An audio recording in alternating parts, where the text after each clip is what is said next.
kan ternyata yang ngesot itulah yang kasih amplop. Netizen pun curiga nih bahwa bisa jadi inilah sebabnya sebagian kiai makin kaya raya. Mobilnya mewah hingga harga miliaran. Sarungnya aja pun merek termahal yang harganya berkisar antara 400 ribuan sampai 12 jutaan rupiah gitu deh.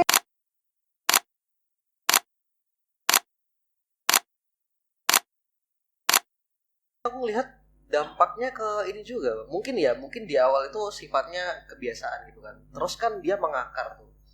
Sampai di tahap mungkin orang-orang jadi ada pengkultusan gitu kan terhadap sang kiai yang akhirnya timbul, ini mungkin agak melenceng ke kasus yang lain gitu kan. Tapi kayak kita lihat kasus-kasus soal pencabulan dan lain sebagainya. Itu kan diawali dari santri-santri yang nurut gitu kan. Yang terlalu hormat gitu loh. Jadi kayaknya nyuruh ABC yang nggak beres aja. Ya diikutin aja gitu akhirnya gara-gara ada pengkultusan tadi itu. Ya sebenarnya balik lagi ya, pengkultusan itu bukan hanya di ranah pesantren sebenarnya gitu. Dimanapun mungkin kita lihat akan ada pengkultusan.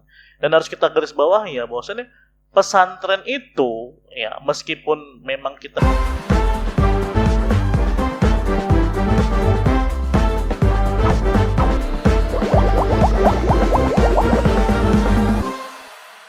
Selamat datang di Setengah Serius. Kita belum punya tagline di sini. Kenapa nggak setengah matang lagi, Bang? Karena podcast Setengah Matang sudah dialihkan segmennya untuk kalau kita ngobrol sama orang-orang yang sudah jadi pakar.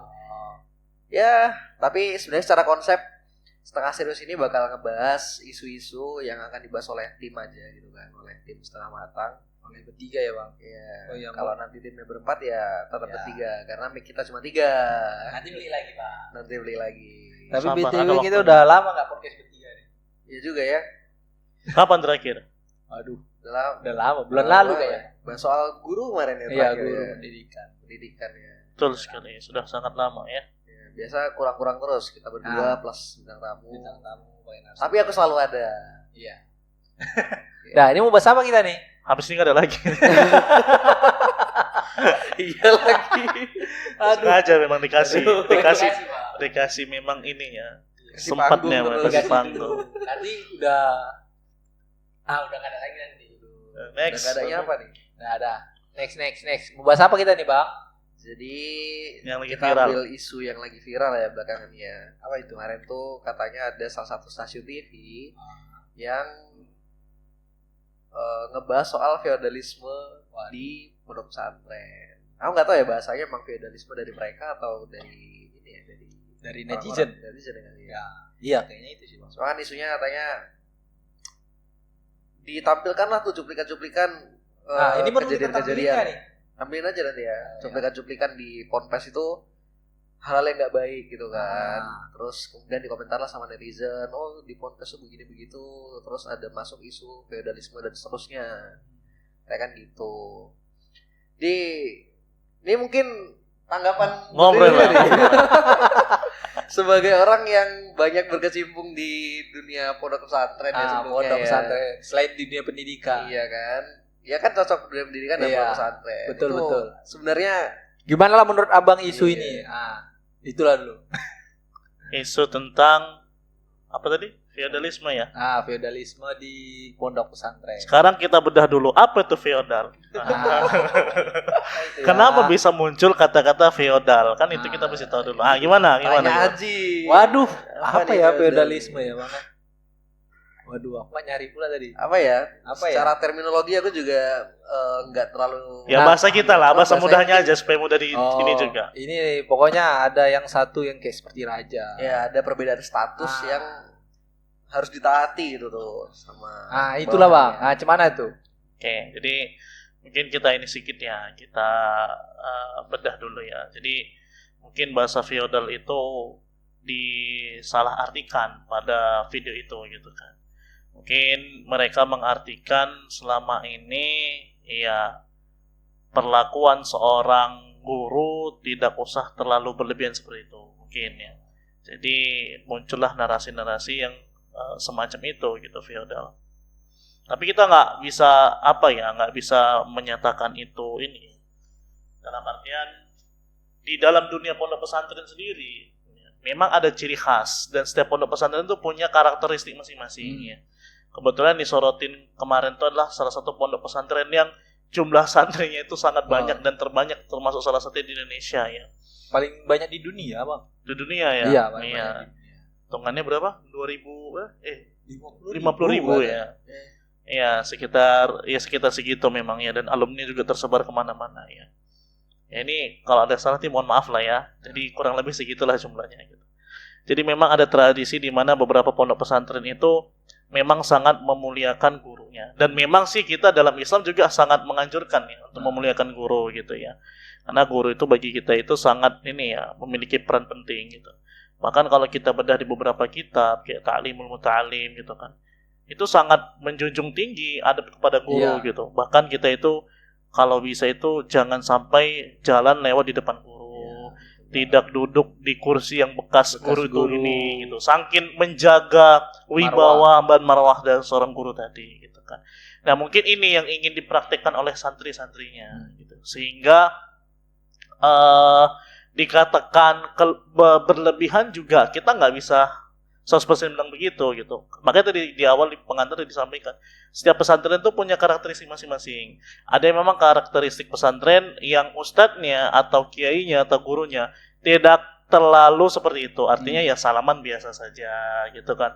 Nggak yang sampai hormat dan segala macam. Ada yang memang menjunjung itu, dan itu memang dijelaskan juga di dalam beberapa kitab-kitab gitu. Artinya itu menunjukkan bahwasannya seorang murid atau seorang santri itu sangat menghormati dan sangat menjaga wibawa ataupun marwah dari seorang guru gitu kan. Bahkan kalau kita telisik lagi gitu kan, memang salah satu ilmu itu didapatkan atau dicapai itu adalah dengan hormat kepada guru gitu kan. Makanya Imam Syafi'i itu kan bilang kan, akhilan tanalal ilma illa bisittah. Wahai saudaraku, sesungguhnya ilmu itu nggak akan didapat kecuali 6 hal. Salah satu di dalamnya lah bimbingan guru. Wa sohbatun ustadzin, artinya bimbingan guru, hormat kepada guru, dekat dengan guru. Jadi hal semacam ini mungkin yang mendasari murid-murid ini sangat memuliakan, sehingga mereka mengharapkan barokah dan mengharapkan keberkahan dan kebermanfaatan dari ilmu. Karena banyak lagi hadis-hadis lain yang mendukung ya.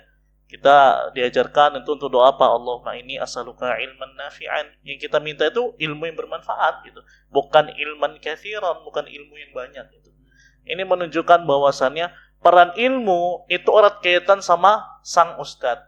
Peran ilmu erat kaitannya dengan sang guru, dengan sang kiai. Itulah yang mungkin mendasari mengapa seorang santri saking ingin memuliakan dan saking ingin mendapatkan barokah daripada ilmu guru tadi, sehingga mereka melakukan hal yang seperti itu. Harusnya ini media ini meng-cross check dulu gitu. Jangan sampai langsung membuat narasi-narasi yang sifatnya menjurus kepada hal-hal yang kita anggap yang gak diinginkan. Yang kayak isu tadi itu lah deh Bang, yang feodalisme tadi. Tapi itu termasuk nggak? Soalnya kalau di video itu kan yang dikritisi sama media itu salah satunya adalah yang nyalamin gurunya itu sambil ngesot-ngesot tuh kan. Itu yang kemarin diangkat sebagai isu feodal ini kan. Karena dia nyalaminnya tuh sambil kan gurunya duduk di kursi di atas gitu kan. Terus satirikanya itu ada yang udah dewasa-dewasa juga ya, ngesot-ngesot gitu, lah ya Bang ya. Nah itu termasuk nggak soal apakah itu memang cuma karena ponpes tertentu aja atau itu memang tradisi atau memang ada ajarannya itu Bang? Ya wallahu alam ya, terlepas dari memang ini ya perbedaan antar setiap pondok ya. Kalau kita sendiri nggak berani terlalu menyorotin ya personal dari pondok pesantren, karena kita memang juga bukan dari pondok tersebut gitu ya. Tapi yang pasti memang kayak tadi kita sampaikan, setiap pondok itu punya karakteristiknya masing-masing, punya kebiasaannya masing-masing. Nah kebiasaan ini yang kita nggak bisa samakan antar satu pondok kepada pondok yang lain. Bisa jadi karena itu sudah menjadi kebiasaan, maka itu hal yang lumrah yang dijalanin mereka gitu. Sama kebiasaan kita apa hari-hari kita. Mungkin kebiasaan kita itu dianggap aneh oleh orang lain, tapi bagi kita udah lumrah. Iya, gitu. ibarat gini lah Bang ya. Kayak kita salaman gitu kan ke yang lebih tua itu kan kayak tradisi cuma ada di Indonesia doang kan. Kayak di luar negeri, kayak apalagi di Eropa kan salaman orang tuh pasti merasa aneh gitu. Mungkin ya sama kayak kita yang nggak non pondok pesantren dulu, non santri mungkin melihatnya terasa seperti itu. Padahal itu memang udah tradisinya seperti itu. Iya. Jadi kebiasaan itu kan akan mengubah ini ya, mengubah aturan gitu, Iya. mengubah pola pikir juga gitu. Artinya gini, sama kayak kita nih, kita dulu diajarin orang tua ketika lewat depan orang tua tuh nunduk, Nah. permisi kan gitu Iya. ya. Itu kan kebiasaan gitu, Iya. dan sampai hari terbawa. Padahal harusnya nggak sampai begitu amat juga nggak masalah gitu. Kalau kita mungkin nengok di negara lain, mungkin nggak akan ada samping. Bahkan seperti aneh itu, dilihat oma yang gitu. negara lain itu ngeliat kita kan. Gitu. Tapi aku juga setuju di itu ya, di bagian sebenarnya hal-hal yang jadi kebiasaan di sebuah tempat itu kan itu harusnya orang-orang luar itu nggak komentar terlalu Bener. jauh juga gitu kan. Kayak bayangkan misal aku suka makan nasi pakai semangka gitu.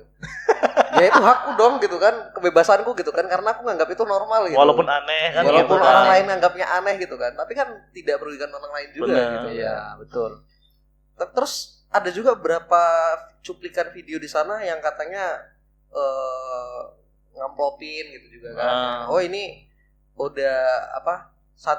Udah kaya, kiai-kiainya jadi Iya, makin iya. kaya karena diamplopin terus. Seharusnya gitu kan yang kaya itu yang ngasih. Dan kebanyakan aku lihat kan sebenarnya nggak juga sih. Sebenarnya ini juga terlalu generalisir juga. Cuma kan di beberapa pondok tuh yang di video itu terutama ya, aku nggak tahu itu kenyataannya lagi aku nggak tahu. Ini mungkin silahkan di cross check sendiri gitu kan. Tapi Ya. ketika ditunjukkan situ kayaknya sudah kaya, naik mobil, naik Nah. Alphard misal gitu kan, terus masih disalamin sama murid-muridnya gitu kan. Itu tuh apa ya mau aku tanya ya? Itu tuh memang lumrah. Pantas Iya, atau maksudnya- enggak? Iya maksudnya pantas atau enggak sih kayak gitu juga gitu. Ya sebenarnya sederhananya begini ya. Seorang guru itu kan memang tugasnya mengajar, dan guru itu kan bagian dari profesi sebenarnya pada Iya, akhirnya gitu kan. Dan profesi itu memang seyogyanya ya dibayar kan begitu ya. Kita cerita general dulu ya. Terlepas dari kiai tadinya. Jadi kita cerita hari ini kan juga banyak ya framing-framing di masyarakat. Masa belajar ngaji ada gurunya bayar Iya. gitu kan. Masa bayarnya mahal banget gitu kan. Masa agama dijadikan cuan, dijadikan uang, kan banyak begitu ya framing-framing gitu ya. Sekarang kita balik lagi gitu kan. Hari ini guru itu statusnya adalah profesi, dan profesi itu berhak mendapatkan gaji. Kayak itu yang pertama. Yang kedua, kita juga sorotin, artinya yang kita bayar itu bukan nilai agamanya, tapi waktu beliau Iya. mengajarkan kita, mengajarkan anak-anak kita, itu yang kita apresiasi. Bayangkan kalau saat itu dia nggak mau ngajarkan kita, nggak mau bagi ilmunya, bisa nggak? Bisa saja. Bisa. Dia kerja tempat lain, dia aktivitas lain yang memang benar-benar menghasilkan uang yang jelas gitu. Pasti dia akan kerjakan, tapi enggak gitu. Ini bentuk dari apa? Pengamalan ilmu dia, ingin berbagi ilmu kepada masyarakat, akhirnya dia mengajarkan itu. Nah, pada akhirnya sang guru ini kan juga punya kehidupan. Gitu. Iya. Punya kehidupan, dia punya keluarga, dia punya tanggung jawab untuk cari nafkah gitu kan. Oke, kita bilang harusnya ya jangan ngambilnya di sini dong, dia buka bisnis, buka usaha. Nggak semua guru itu juga siap untuk berbisnis. Benar. Nggak semua guru tuh siap punya usaha gitu kan. Bisa jadi waktu dia memang sudah habis nih. Untuk apa mengajar, untuk keluarganya gitu kan. Makanya itu sering itu dibahas, disorotin ya. Terkait gimana ketika kita menjadi seorang profesional, dan ketika kita membuka tarif bahasanya ataupun ada biaya, itu hal lumrah. Kita bayangkan sajalah hari ini pondok-pondok pesantren yang kualitasnya bagus, Nah. kira-kira bayar nggak? Bayar. Dan Bayar, itu Bang. juga angkanya mahal. Kita mau bilang itu harusnya pondok nggak boleh bayar dong, harusnya gratis dong. Nah, Nggak itu bisa. pemikiran-pemikiran kayak gitu muncul dari mana sih? Ibarat gini ya, Bang. Kenapa pemikiran itu ditujukan ke kategori guru agama? Kayak guru matematika, guru IPA, guru pokoknya ilmu non agama lah, ilmu dunia kan. Nah, pasti kan guru itu ya dibayar gitu. Butuh uang untuk hidup. Nah, kenapa framing bahwasannya kayak kalau guru agama itu seharusnya gratis, nggak usah bayar. Nah, kenapa kayak gitu ya, Bang? Asalnya dari mana sih sebenarnya? Ya, Lucu juga sih. bener ya, karena kaitannya itu sama agama, balik lagi gitu. Agama itu kan mengajarkan apa? Ikhlas Aduh. gitu kan, mengajarkan jihad, Aduh. beramal soleh, kan begitu ya. Nah, Akhirnya apa ya, framing itu muncul sehingga Masa sih belajar ngaji aja bayarnya mahal? Atau kenapa sih belajar ngaji aja harus bayar gitu kan? Padahal waktu sang ustadz, waktu sang guru untuk belajar aja itu sudah cukup lama memakan waktu. Dan dia juga mengeluarkan uang untuk dia belajar, nuntut ilmu. Kalau kita hari ini cerita banyak sekali syekh-syekh itu, banyak sekali guru-guru di luar sana itu yang juga menetapkan tarif, dan pondok-pondok pesantren juga menetapkan tarif gitu. Dan kita juga nggak pernah protes akan itu, karena kita paham bahwasannya ilmu itu mahal. Benar. Gitu. Segala ilmu pengetahuan lah pokoknya. Bener gitu. Apalagi ini cerita ilmu agama iya. yang dia bakal bakal akhirat. dibawa sampai di akhirat gitu kan. Nah, itu yang pertama. Yang kedua terkait masalah kiai tadi. Nah, ini juga balik lagi ya. Bisa jadi mungkin itu jadi kebiasaan di sana gitu kan, untuk memberi sang kiai, atau mungkin bentuk hormat mereka karena sudah mengajarkan anak-anak mereka, atau mungkin sudah meluangkan waktu untuk memberikan bimbingan kepada anak-anak mereka, bentuk ini ya, bentuk memuliakan. Hanya itu yang mungkin bisa mereka kasih gitu kan, atas berkat waktu, tenaga, dan kontribusi sang kiai tadi kepada anaknya. Ya itu juga sebenarnya sah-sah aja. Balik lagi ya, kalau itu memang sudah jadi kebiasaan di situ gitu kan. Toh harusnya yang pertama berkomentar itu kan wali santri ya. Kalau memang seharusnya memang, orang tua dari santri itu. Benar, kalau dirasa memang nggak akan mungkin dong wali santri itu nyantrikan anaknya di situ gitu kan. Kalau ngerasa ada kewajiban untuk harus memberikan uang tadi, dan mungkin nominalnya gede, pasti nggak akan ada yang datang. Mungkin ini bisa jadi mungkin bukan paksaan, bukan anjuran gitu kan. Memang pribadi dari sang orang tua gitu kan, ingin memberikan gitu. Sehingga ya udah, ini sifatnya sukarela atas bentuk terima kasih. Ya sudah, balik lagi itu kebiasaan lagi sebenarnya gitu. Tapi aku lihat dampaknya ke ini juga. Mungkin di awal itu sifatnya kebiasaan gitu kan. Terus kan dia mengakar tuh. Sampai di tahap mungkin orang-orang jadi ada pengkultusan gitu kan terhadap sang kiai, yang akhirnya timbul, ini mungkin agak melenceng ke kasus yang lain gitu kan. Tapi kayak kita lihat kasus-kasus soal pencabulan dan lain sebagainya, itu kan diawali dari santri-santri yang nurut gitu kan, yang terlalu hormat gitu loh. Jadi kayaknya nyuruh ABC yang nggak beres aja, ya diikutin aja gitu akhirnya, gara-gara ada pengkultusan tadi itu. Ya sebenarnya balik lagi ya, pengkultusan itu bukan hanya di ranah pesantren sebenarnya gitu. Dimanapun mungkin kita lihat akan ada pengkultusan. Dan harus kita garis bawahi ya, bahwasanya pesantren itu ya, meskipun memang kita katakan embel-embelnya di situ belajar agama, tapi nggak menutup kemungkinan bahwasannya ya akan ada indikasi-indikasi dari dari oknum yang buat kejahatan, buat kesalahan. Namanya manusia. Kita nggak bisa mengeneralisir. Ketika ada satu pondok yang buat gitu, semua pondok pasti begitu. Islam pasti gitu. Enggak, Islamnya itu sudah begitu. Yang salah itu siapa? Oknumnya, orang-orangnya yang berbuat salah, yang berbuat dosa gitu kan. Makanya ya kita cek, salah satu misalnya pondok pesantren kenapa ada pencabulan, ada begini-begini. Iya bisa jadi, mungkin karena apa? Karena faktor si gurunya tadi, faktor pesantrennya gitu kan. Apakah semua pesan begitu? Ya enggak gitu, enggak bisa gitu. Sama kita bilang ada di kasus sekolah A ya melakukan kejahatan gini. Apakah semua sekolah yang lain, SMA yang lain juga seperti itu? Kan enggak gitu. Kita enggak bisa generalisir hanya gara-gara 1-2 kasus gitu.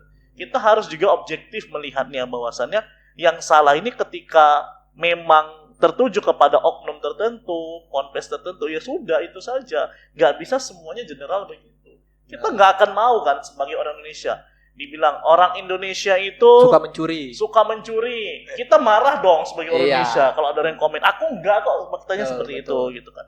Artinya kita sendiri ketika dapat klaim seperti itu, kita juga nggak mau digeneralisir begitu kan. Ya sama ketika kita melihat sudut pandang pondok pesantren gitu kan. Kita pasti nggak akan pernah melihat 100%, bahkan diri kita yang ada di dunia ini juga nggak 100% sempurna begitu kan. Pasti ada kesalahannya, pasti banyak khilafnya.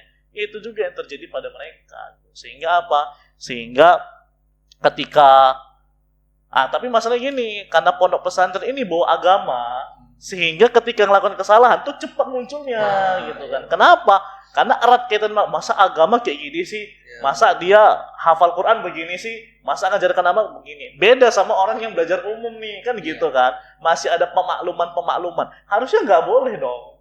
Gitu. Ketika ini memang pelanggaran, ya pelanggaran. Baik di pondok pesantren ataupun di sekolah umum, itu sama berlakunya. Karena pelanggaran gitu. Terus pun Bang Do, kayak media kan, yang diangkat media kok bisa ada berita pondok pesantren yang ngelakuin tindak-tindak kriminal atau apa kan. Jadi yang disorot itu seluruh pondok pesantren. Nah, kalau di sekolah umum dia hanya SMA negeri gini, SMA ini. Jadi cuman terpatut di SMA. Kalau di pesantren, kalau misalnya satu pesantren salah, semua pesantren langsung. Itu aku juga sempat lihat kan? tahu. Kalau misal kita lihat di tagline berita. Nah, iya. Itu kalau misal ada berita gini contoh. Kekerasan dilakukan oleh 3 orang guru. 3 orang guru ini ditangkap. Nah, tapi kalau pondok pesantren itu beritanya tentang terjadi kekerasan di pondok pesantren gitu kan. Pondok pesantren itu di highlight gitu loh kalau ada berita. Ya, memang itu hari ini. Padahal nggak tahu itu pondok pesantren apa namanya, nggak tahu. Iya. Taunya pondok pesantren aja gitu. Ya, terlepas dari isu-isu itu ya, kita juga nggak menafikan ya bahwasannya memang hari ini kondisi umat Islam juga ya sedang melemah gitu kan, dan memang ya kita nggak bisa to the point menuduh itu, tapi memang kita sendiri merasakan gitu, ada framing-framing di luar sana yang mungkin ingin secara nggak langsung menjatuhkan marwah Islam gitu kan, ingin membuat masyarakat tuh menilai itu ya beginilah bobroknya Islam kan begitu ya, sehingga di highlight tuh pondok pesantren gitu kan, padahal nggak semua pondok pesantren tadi kan begitu gitu kan. Ya, terlepas dari itu semua gitu ya, kita tetap objektif ya. Artinya ketika pondok pesantren itu salah, ya itu salah gitu kan. Ketika sekolah salah, ya salah gitu kan. Makanya ya inilah kita hari ini harus objektif menilai sesuatu gitu. Benar. Kita nggak boleh hari ini terpaku dan terkungkung hanya ketika satu disebutkan ini mengeneralisir semua gitu. Itu nggak boleh gitu. Apapun itu sebenarnya ya. Bukan nggak boleh sih Bang, cuman pemikiran yang salah kok kayak gitu. Iya, gitu kan. Nah, ini harus diedukasi nih melalui podcast gini sebenarnya kan gitu kan, supaya masyarakat juga sadar bahwasannya kita hari ini, kita duduk di sini, kita hari ini berjalan di muka bumi ini juga bukan orang yang 100% sempurna. Pasti akan ada terjatuh, pasti akan ada khilaf, akan ada dosa timbul di diri kita. Apalagi juga para ustadz gitu kan, mereka juga manusia biasa gitu kan, bukan mereka itu yang terlepas dari dosa, enggak gitu kan. Nah, cuman tadi makanya ya bagi teman-teman sana yang juga punya alat ataupun punya media yang gede gitu kan, yang bisa untuk yang mempunyai pengaruh lah gitu. Kita juga berharap benar-benar objektif gitu ketika meng-highlight sesuatu, meng-highlight berita gitu kan. Karena pada akhirnya kita mempertanggungjawabkan nih juga apa yang kita perbuat gitu kan. Jadi jangan sampai ketika kita buat framing pondok pesantren di Indonesia, semua tuh berarti kan gitu kan ter-highlight pondok pesantren di Indonesia. Nah, itu juga ya harapannya media-media di luar sana juga lebih objektif dan lebih benar-benar serius gitu untuk melihat permasalahan ini. Jangan sampai ya kadang-kadang kan balik ya, media namanya pengen mencari sesuatu yang cepat viral ya, cepat naik, ratingnya bagus kan begitu ya. Akhirnya dibuatlah segala daya dan upaya untuk bisa menaikkan rating ini. Salah satunya dengan tadi caranya kan begitu. Dan isu agama ini selalu menarik untuk dibahas gitu. Karena ada saja yang pasarnya besar di sana, Bang. Karena kita juga mayoritas Islam kan, Indonesia ini pasti itu. Nah, itu dia. Terus aku juga pernah nemu ini sih. Jadi media itu sebenarnya bukan cuma berperan menampilkan peristiwa, tapi juga berperan menampilkan makna dari peristiwanya gitu loh. Jadi katakan gini, misal ada berita soal tadi deh, ada anak-anak nyalamin guru di pondok pesantren gitu kan.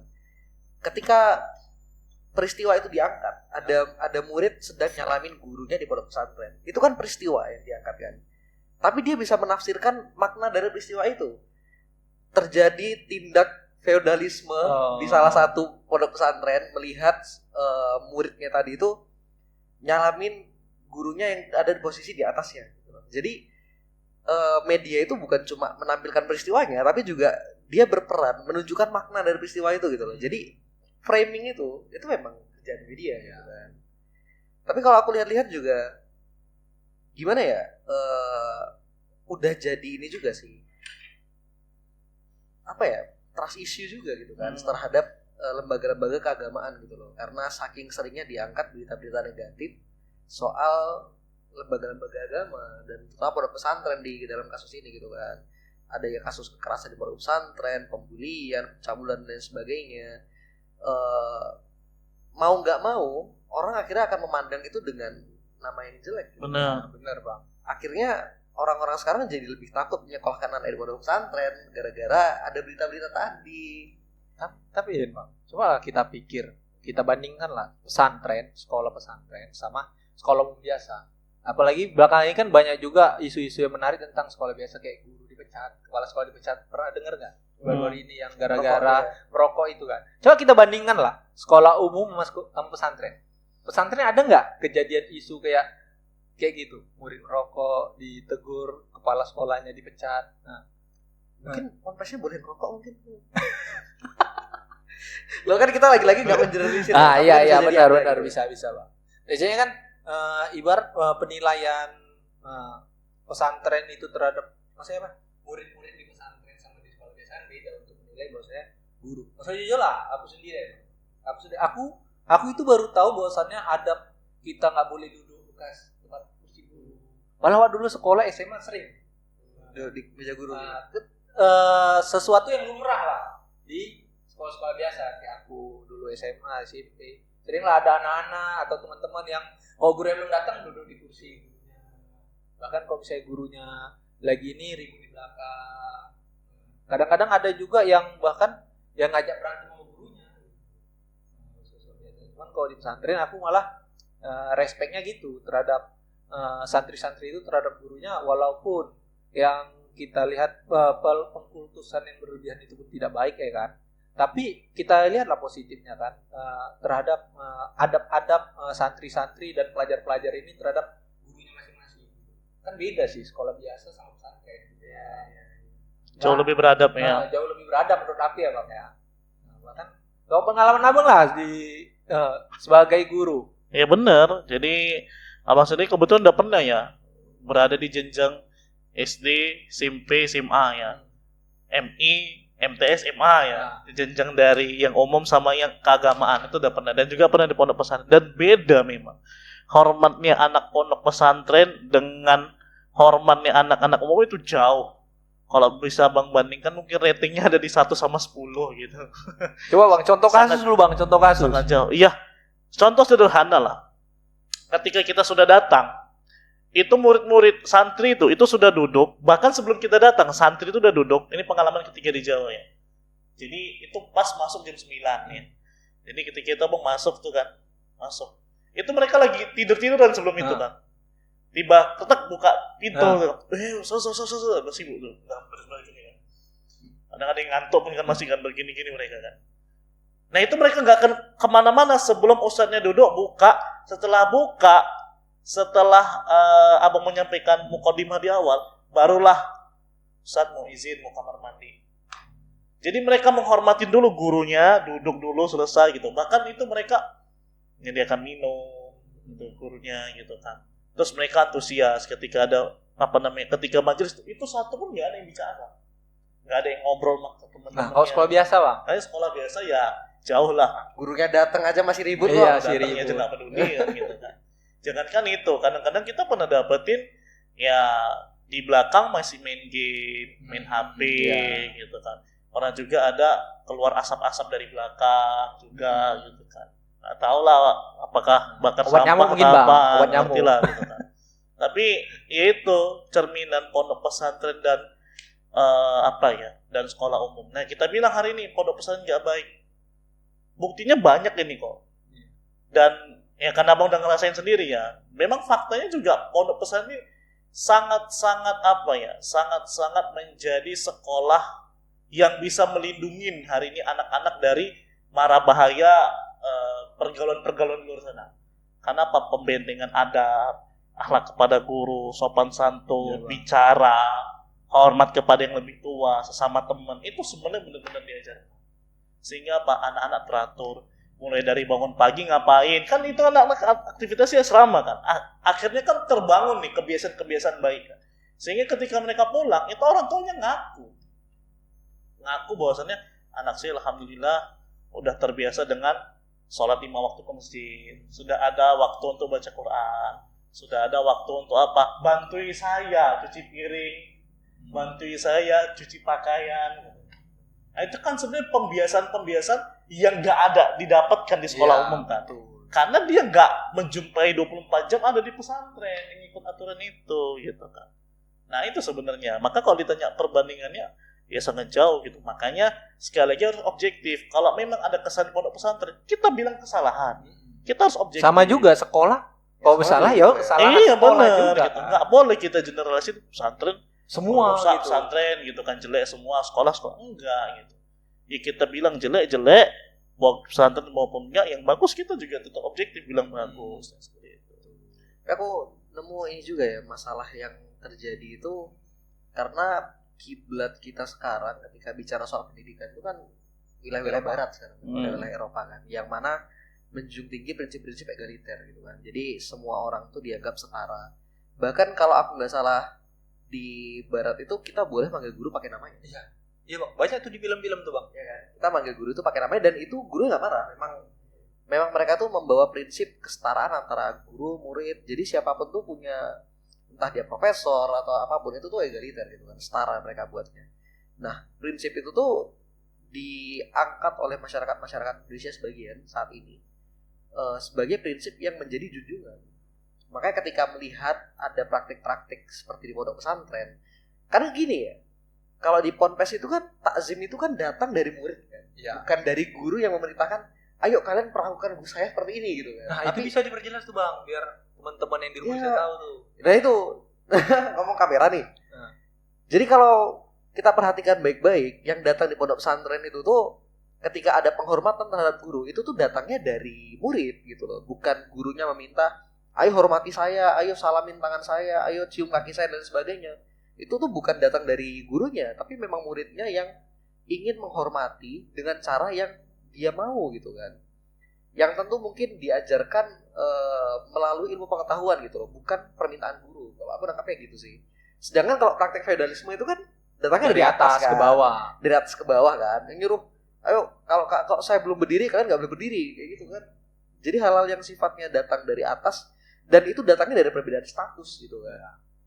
Kalau guru kan dalam hal ini tuh bukan cuma status tapi juga moral gitu. Karena dia itu dianggap sebagai guru lewat jalur moral gitu, bukan karena statusnya. Makanya siapa aja bisa mengajar jadi guru gitu kan, ketika dia memang punya ilmu dan orang-orang akan menghormati dia gitu kan. Jadi itu datang dari moral gitu, bukan dari status dia. Beda dengan feodalisme yang datang dari status gitu kan.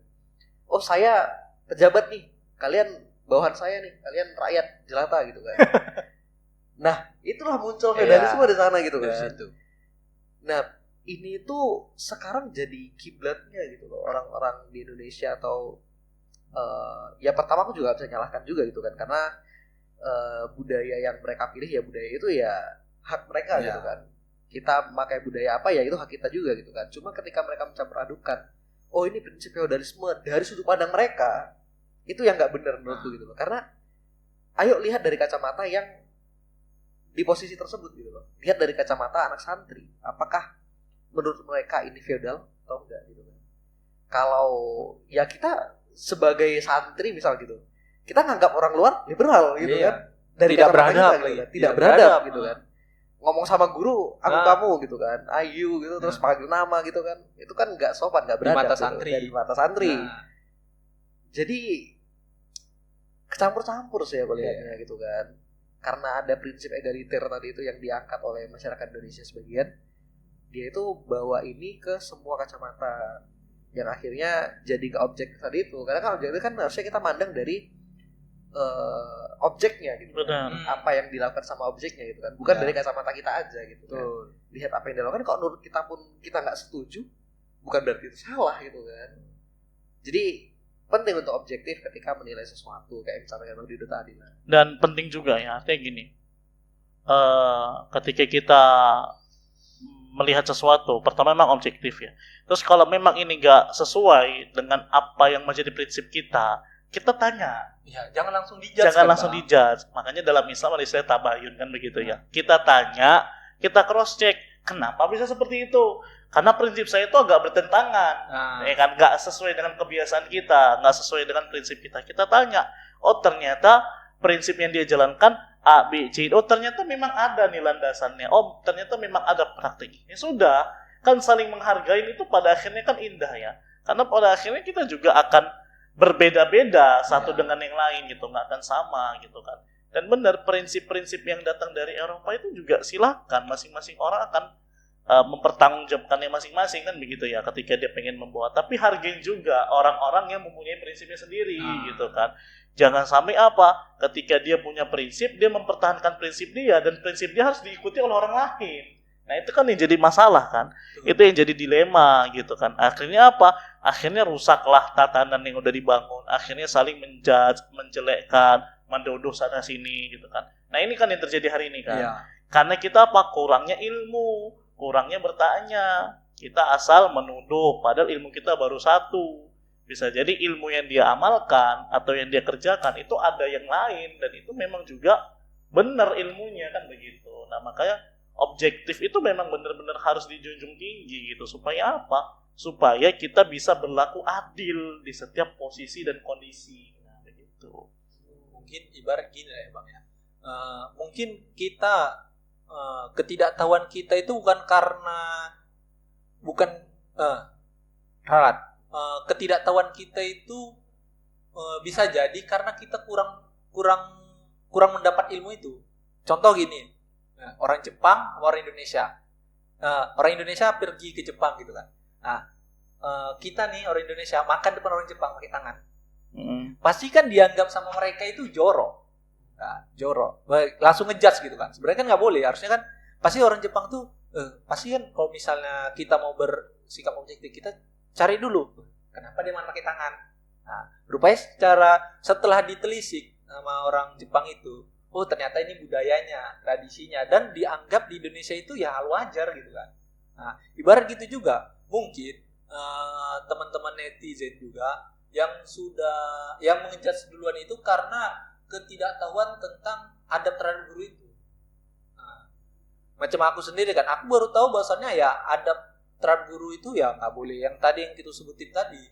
Nah, mungkin karena ketidaktahuannya itu makanya mereka itu mengejudge gitu. Sebenarnya pun seharusnya ya betul kata Bang Rido tadi, cari tahu dulu.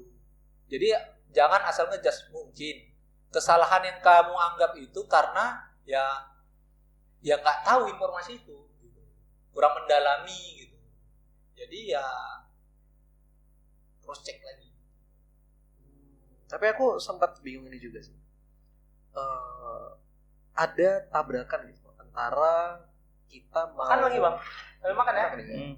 Ada tabrakan antara kita yang mungkin kita nggak nemu garisnya nih. Orang-orang yang menganggap itu feodal gitu kan, sama orang-orang yang menganggap itu sebagai adab gitu. Jadi ketika kita mulai kayak contoh deh, manggil Pak, Bu itu kan ke guru itu termasuk adab gitu ya, kalau di Indonesia setidaknya gitu kan. Tapi kalau di luar negeri kan itu enggak lagi gitu, itu bukan lagi dihitung sebagai adab, itu udah bahkan sebagian prinsip dari mereka juga nggak mau kayak gitu kan. Nah ketika kita menerapkan itu, mungkin masing-masing deh itu termasuk menghilangkan adab atau justru mengarah ke kesetaraan manusia. Ini agak lebih dalam sih, tapi aku sempat kepikiran juga. Iya, kita balik ya. Jadi kalau kita bercerita tentang ini ya, pondok pesantren dulu ya. Pondok pesantren kan memang yang diangkat itu kan nilai-nilai keagamaan ya.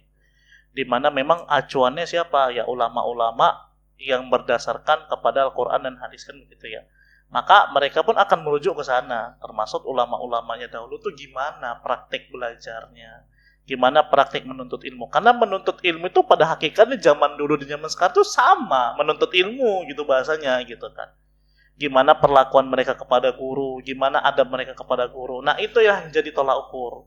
Kenapa? Karena ternyata penuntut ilmu di zaman mereka itu berhasil dan sukses. Kenapa? Karena menuntut ilmu dengan cara apa? Menghormati guru tadi gitu. Karena itu bagian dari apa? Salah satu keberkahan dalam menuntut ilmu. Itu yang pertama. Terus yang kedua, karena mayoritas penduduk Indonesia ini Islam, Muslim ya. Sehingga nilai-nilai keislaman itu kan terbawa ya. Sehingga nilai itu akhirnya menjadi budaya, menjadi kebiasaan kita. Maka kita pun hari ini, kalau seandainya di Indonesia ada siswa yang manggil gurunya dengan namanya, itu pasti langsung kita bilang spontan gak sopan kan? Iya, betul. Karena udah jadi kebiasaan. Ya, nilai yang awalnya itu dari Islam, ya, itu jadi budaya dan kebiasaan kita. Ketika kita dihadapkan, kita ngelihat ada satu murid dan satu guru, dia jumpa gurunya, dia panggil, "Woi bro," jangan kan namanya, "Woi bro," gitu kan. Itu langsung kita judge gak sopan. Kita loh, gitu kan. Yang mungkin kita juga belajar, yang tadi kayak Gani bilang gitu kan, belajar dari kebiasaannya orang-orang barat gitu. Tapi kita langsung spontan bilang, "Ih, kok gak sopan kali," begitu kan. Kenapa? Karena udah mengakar tuh kebiasaan-kebiasaan itu, kan begitu kan. Jadi sebenarnya balik lagi, kebiasaan itu gak akan bisa gak akan bisa tiba-tiba mengubah status itu gitu. Ya, kebiasaan kita dengan menghormati guru, ya kita hargain. Kebiasaan mereka dengan memanggil nama, ya sudah, biarkan saja itu memang jadi kebiasaan mereka gitu kan. Artinya gak gini. Bukan artinya ketika kita manggil guru dengan sebutan Pak, Bu, itu jadi buat kita gak setara gitu, gak bisa. Itu gak beda hal gitu, dua hal yang berbeda gitu, nggak akan bisa disatukan seperti itu gitu kan. Makanya balik lagi kepada prinsip awalnya gitu kan. Karena ini menjadi kebiasaan kita, maka kebiasaan inilah yang muncul di keseharian kita gitu kan. Dan itu dari mereka, nilai-nilai yang mereka ambil kan bukan dari Islam misalnya ya, Barat itu tadi kan. Sehingga apa? Budaya dan kebiasaan yang terbentuk ya itu juga seperti itu. Ya sudah, itu fine gitu. Ya kita nilai mereka tuh kan nggak sopan.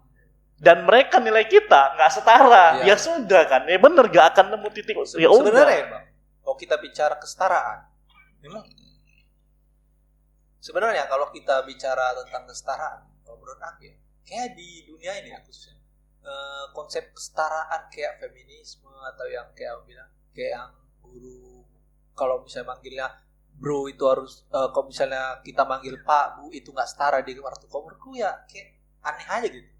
Ya memang di dunia ini memang dikonsepin memang ada nggak setara kayak laki perempuan, kan banyak itu kok yang aku tahu ya tentang feminisme ini kita yang ke ini di protes sama feminis nih. Nah, pokoknya itulah kan mereka anggap bahwasannya perempuan itu harus setara terhadap laki-laki kan, dari mulai pekerjaan ini kayak kehidupan menjalani pokoknya tentang inilah, tentang hidup lah, tentang bernegara atau apa, mereka kan berpikir harus setara kan. Kalau menurutku ya nggak bisa, karena laki-laki itu memang bukan maksudnya kita ngejudge bahwasanya perempuan itu lemah ya, dia laki-laki.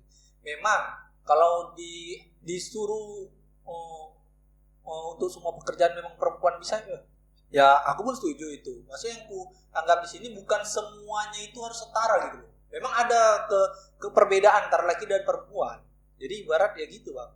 Memang kalau dianggap setara pun tidak, kecuali ya kesetaraan ini kita bilang bahwasanya hak hidup, hak untuk bernapas, hak untuk jalan, hak untuk makan, ya laki perempuan itu sama. Cuman kayak guru, murid, pasti kan ada strata di situ.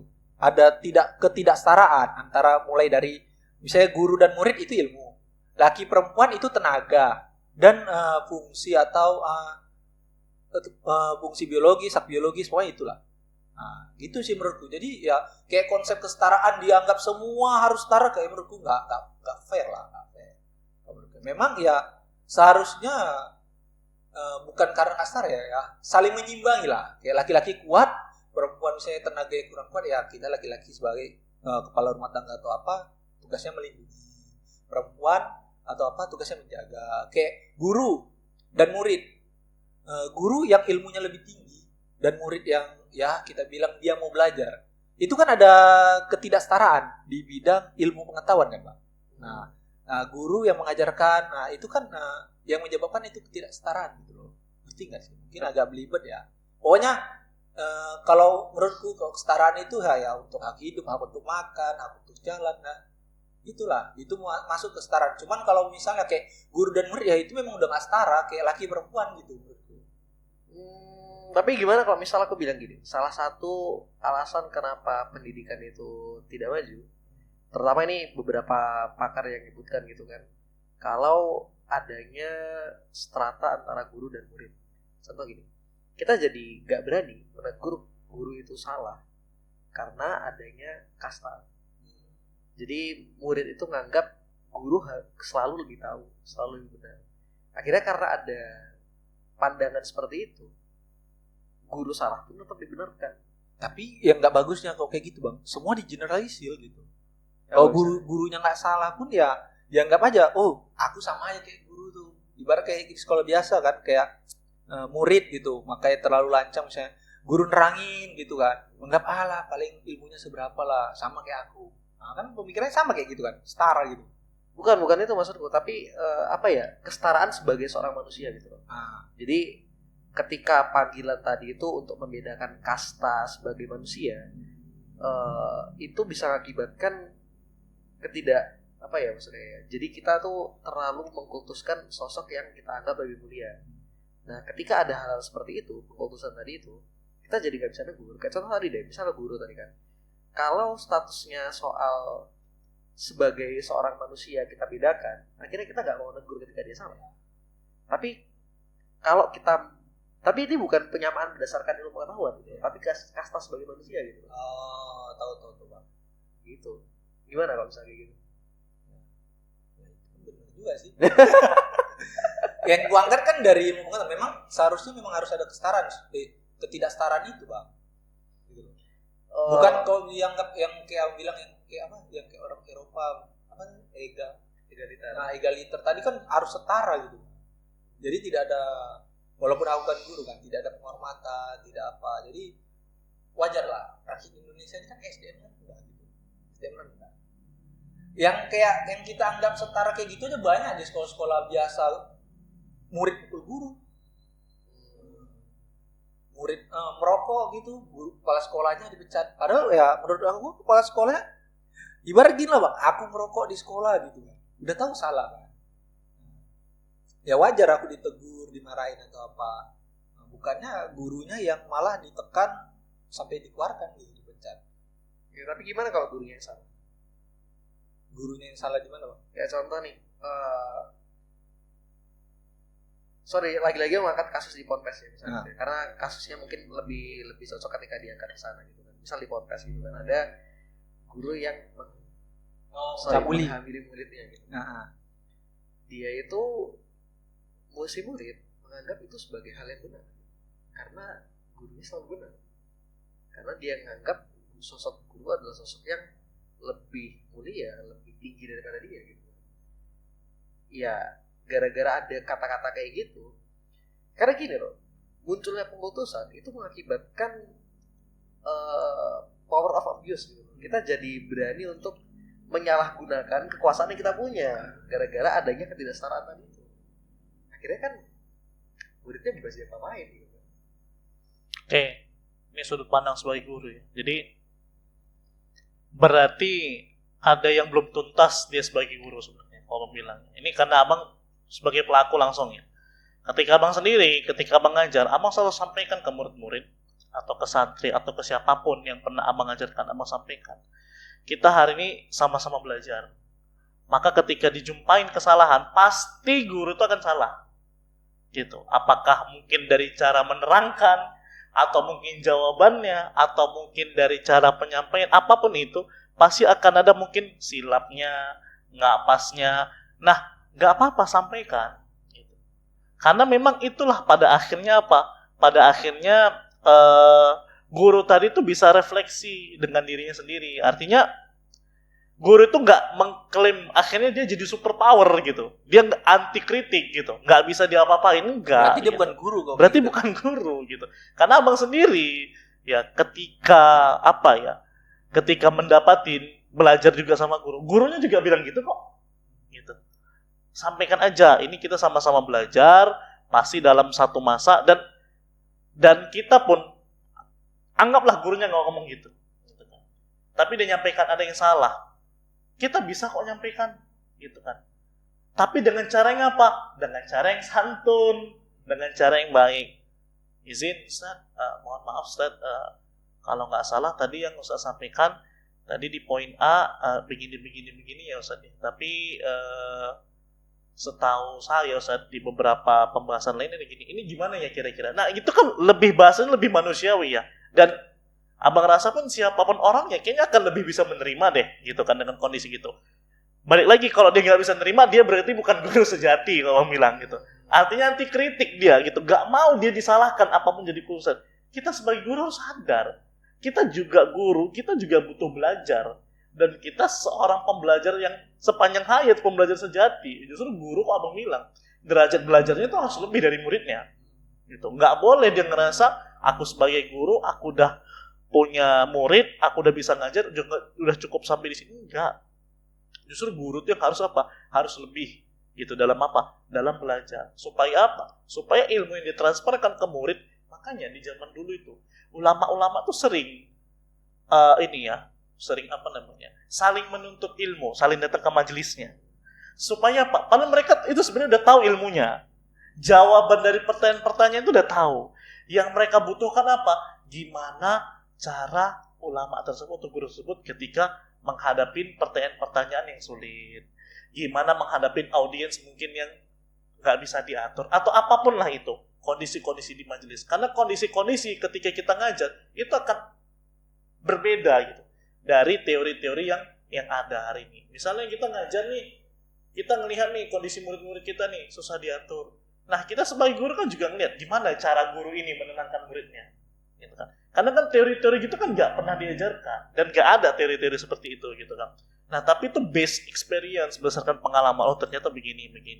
Makanya dulu tuh sering ulama antar satu ulama dengan ulama itu saling datang ke majelis ilmunya untuk apa? Untuk melihat gimana cara penyampaiannya, gimana dalam menyampaikan ilmu, gimana tata cara bahasanya gitu kan.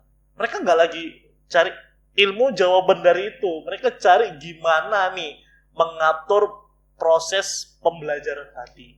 Nah gitu. Jadi kalau abang bilang sebenarnya kalau guru yang hari ini yang masih anti kritik berarti belum jadi guru sebenarnya gitu. Belum siap jadi guru. Ya guru tuh nggak boleh anti kritik. Dia harus siap dinasehati. Dia harus siap dengan apa? Dengan masukan dari orang lain. Sekalipun itu siapa? Muridnya. Gitu. Nah murid pun harus punya adab yang baik dengan cara apa? Sampaikan dengan cara yang santun, sampaikan dengan cara yang baik. Supaya apa? Supaya keterkaitannya, ya, rodanya ini saling berjalan, saling melengkapi antara si murid dengan si guru. Ini menurut sudut pandang abang aja ya. Oh, berdasarkan Bang, pengalaman. aku kepikiran juga nih yang dibilang Bang Gani tadi tentang pengkultusan. Ada nggak batas antara pengkultusan tadi yang menyebabkan kayak tindak asusila atau yang lainnya itu dengan adab yang benar itu? Kayaknya itu batasnya tipis sekali lah, macam yang kayak di pondok pesantren. Sebenarnya tindak asusila itu bukan hanya ada di pondok pesantren ya, di sekolah-sekolah biasa pun ada. Mungkin bukan Sekolah internasional juga ada. sekolah internasional juga ada loh. Cuman yang di highlight di sini kan Lagi-lagi selalu pondok pesantren kan. Karena itu gimana tuh Bang Do? Ada batas nggak? Kita tahu bahwasanya ini udah maksudnya pengkultusan nih, kita nggak boleh terlalu dalam atau ini masih diadab gitu. Ya balik lagi ya, kita kan manusia kan sebenarnya diberikan akal ya. Diberikan akal untuk berpikir gitu kan. Dan dalam proses pendidikan kita kan belajar ya. Dan kita kan mengetahui batas-batas mana yang boleh sama yang enggak. Logika sederhana deh. Misalnya nih, ketika Gani nih, ini diajarkan selama setahun misalnya. Belajar atau Haji diajarkan selama setahun. Tiba-tiba datang gurunya, Ji sinilah. Misalnya gitu kan. Cobalah Ji buka dulu celananya. Minimal kalau dia nggak nurutin, dia kan berpikir kan. Minimalnya awal itu kan. Ngapain? Kan itu pertanyaan pertama muncul. Ngapain Pak? Taruhlah dia komentarin, ini berupa ritual begini. Kan terus pertanyaan kita muncul. Ritual apa? Kenapa mesti begini? Kan begitu ya? Itu kan menunjukkan apa? Dia sedang berpikir.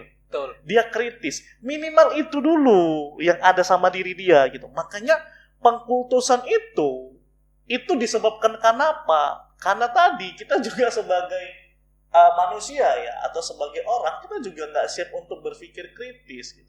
Artinya apa? Kita Allah berikan pemikiran, akal pikiran, itu kita pakai gitu. Untuk apa? Untuk melihat sesuatu kejanggalan. Ini janggal nggak? Sebagai hal yang normal nggak? Ini sesuatu yang dianggap layak nggak di masyarakat gitu kan?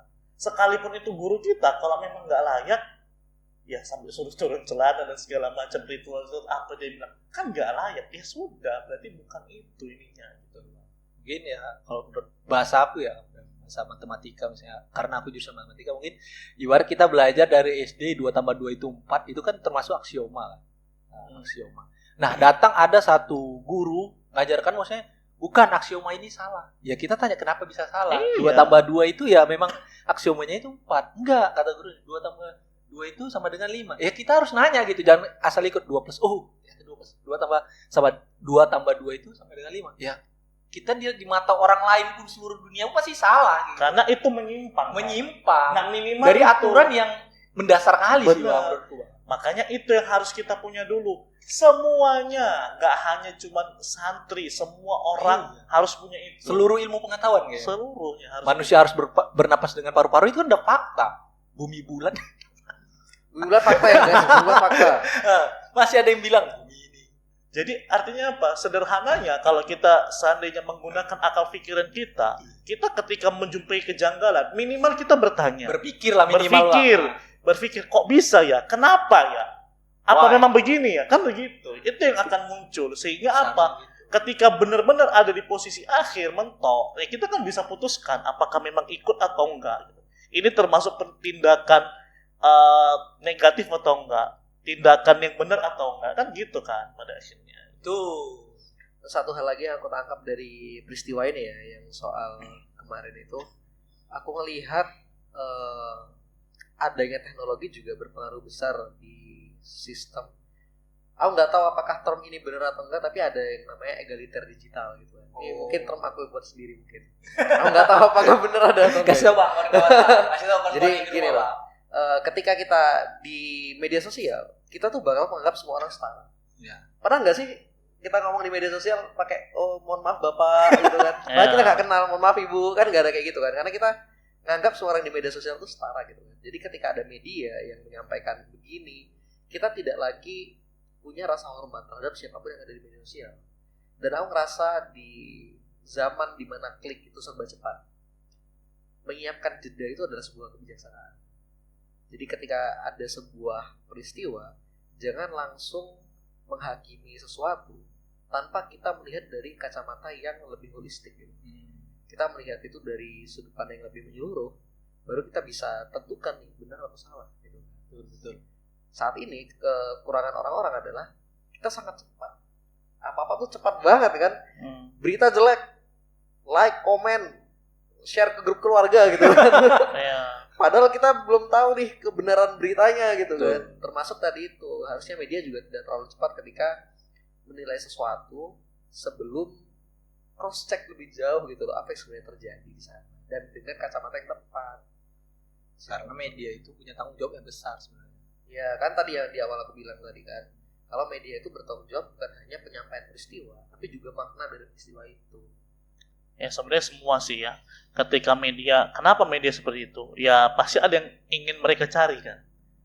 Mereka cari rating, mereka cari viral kan begitu ya. Baik lagi yang dicari kan pada akhirnya kan uang. Ya kita sebagai manusia yang Allah kasih berpikir, kasih akal, ya kita juga berpikir gitu. Ketika berita ini muncul, ya minimal dibaca dulu, kayak cari tahu dulu. Betul nggak beritanya sih? Jangan langsung apa share gitu. Jadi nggak feodal gitu. Jadi ya medianya juga bertanggung jawab, kita juga bertanggung jawab nih dengan tangan kita nih, dengan jari kita gitu kan. Jangan asal share, jangan asal bagikan sana sini gitu. Sebelum kita cross check. Itu nih sebenarnya masalahnya juga kan. Udah mantap itu. Diskusi luar biasa nih. Luar biasa ini diskusinya nih. Tadi kata setengah serius ya, tapi kayaknya ini udah serius bener. Serius jadinya tiba-tiba ya. Jadi, soalnya asik juga Bang, kita sudah bahas kesetaraan tadi, bahas guru dan murid, bahas pesantren, bahas sekolah biasa, dan kasus-kasus kayak guru yang dipecat dan lain-lain. Banyak sih ilmu tadi yang mungkin teman-teman bisa nonton 2 kali ya, biar kami cepat dapat adsense. Kami belum dapat adsense guys. Pokoknya berfaedah. Nah, siap. jadi terima kasih semuanya sudah menonton. Hasil Jangan diskusi lupa, kami. Ya, jangan lupa subscribe dan like dan share ke grup keluarga. Iya. Tetap di @setengah matang project. Bye. Ini boleh di-share ya. Share grup keluarga.